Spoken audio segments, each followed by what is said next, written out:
Our program is special for 3 reasons. One is we have a very strong focus on interdisciplinary training and education and research. Number 2, we really focus on engagement with the outside world. Number 3, our offices here are in West Village, the largest net zero energy community in the country. And what that means, we're living the vision of sustainable transportation and sustainable energy here. TTP is really one of the best transportation programs in the world, primarily from my perspective because it has a lot to offer in terms of transportation research in consumer choices, urban planning and design, energy research, and vehicle technologies. I've got a fabulous group of graduate students down in my lab, and we work very closely together. I think all our projects are a real partnership between me and the students and among the students themselves.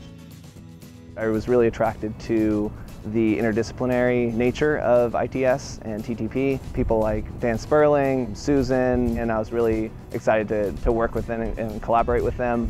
And a lot of the projects were not only things that I was passionate about, but also were really intellectually stimulating and interesting.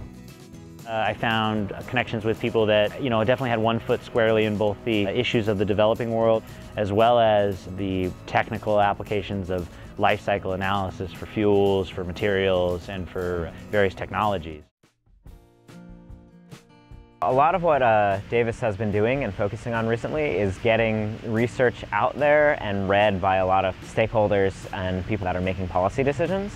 We push for top peer-reviewed journals, and a lot of your faculty advisors, faculty mentors, they will definitely help you get stuff published. Our students at UC Davis get a front row seat to the decision-making and policy-making process in California. Because we're so close to Sacramento, we have really active relationships with agencies, politicians, and NGOs who are essentially making the policies about our transportation future. I compare students, new students, and then by the time they graduate from our program, I think the main strength that they gain is the interaction with professional network. So they learn how to communicate with people with different backgrounds.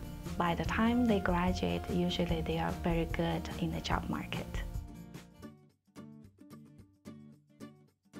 I'll be going to the Department of Energy in Washington, D.C., and I'll be working with the hydrogen fuel cell group.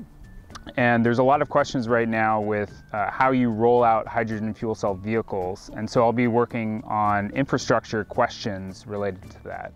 I'm a manager of a section that does scenario planning at the Air Resources Board.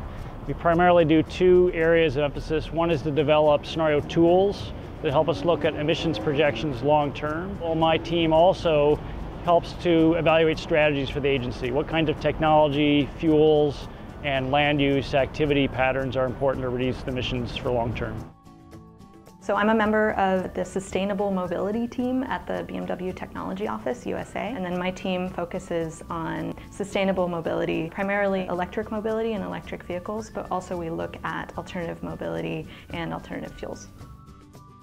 What I really learned at TTP was this combination of technology and policy. And so really paying attention not only to the things that I make, but also the impacts on those products on the world around me and on policy.